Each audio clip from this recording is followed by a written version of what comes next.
Bonjour, je suis Laura Rouillet et je travaille à l'usine Data Analytics pour la production, donc à EDF, depuis novembre 2018 en tant que Data Scientist. Au quotidien, les outils que j'utilise, c'est principalement du machine learning.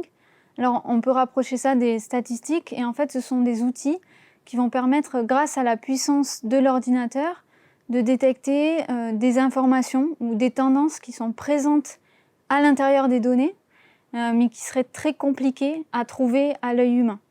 Donc c'est quelque chose qui va nous faciliter la vie pour identifier des informations à l'intérieur d'un ensemble de données qui peuvent être très hétérogènes. Alors en fait, pour chaque projet qu'on appelle use case, on va travailler en équipe. Donc un data engineer qui va récupérer et rapatrier les données de la production, donc hydraulique, thermique, nucléaire, renouvelable, etc.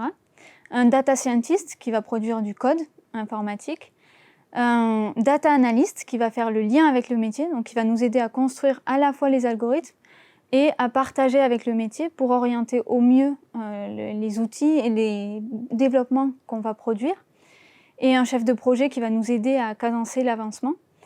Mais le plus important, en fait, c'est vraiment le travail en mode agile, c'est-à-dire qu'on va avoir énormément d'allers-retours avec le métier pour vraiment répondre à leurs besoins, et donc des échanges très réguliers, au moins une fois par semaine, pour partager autour de l'avancement, réorienter éventuellement les développements, etc., pour que ça colle le plus possible aux besoins. Alors le plus gros challenge que l'on rencontre, en fait, c'est la qualité et la quantité des données. Parce que au départ, toutes les bases de données qui ont été créées à EDF, elles n'étaient pas forcément pensées pour la data science. Donc on a un énorme challenge sur le nettoyage, le pré-traitement des données pour ensuite mettre en place des algorithmes. Et c'est là où on a vraiment besoin d'un appui métier pour nous aider à un peu homogénéiser tout ça et bien comprendre ce qu'il y a à l'intérieur des données, avant même d'appliquer des algorithmes de data science. Alors pour moi, le plus gros atout de faire de la data science chez EDF, c'est vraiment la diversité, parce qu'on est amené à travailler sur des projets qui sont très différents. Un jour, on peut travailler sur la sûreté hydraulique, et puis quelques semaines plus tard, sur l'optimisation du planning de maintenance d'un matériel dans le parc nucléaire. Donc on voit vraiment des sujets très variés, à chaque fois nouveaux et différents.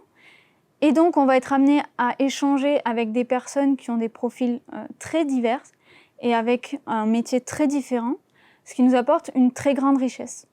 Ensuite, je dirais une seconde chose, c'est que en tant que data science au sein d'EDF, on est au cœur de la transformation numérique du groupe. Et donc, on est dans un environnement qui est très dynamique et on cherche à apporter un peu d'air frais, donc un œil nouveau au métier avec les nouveaux outils que l'on a à disposition.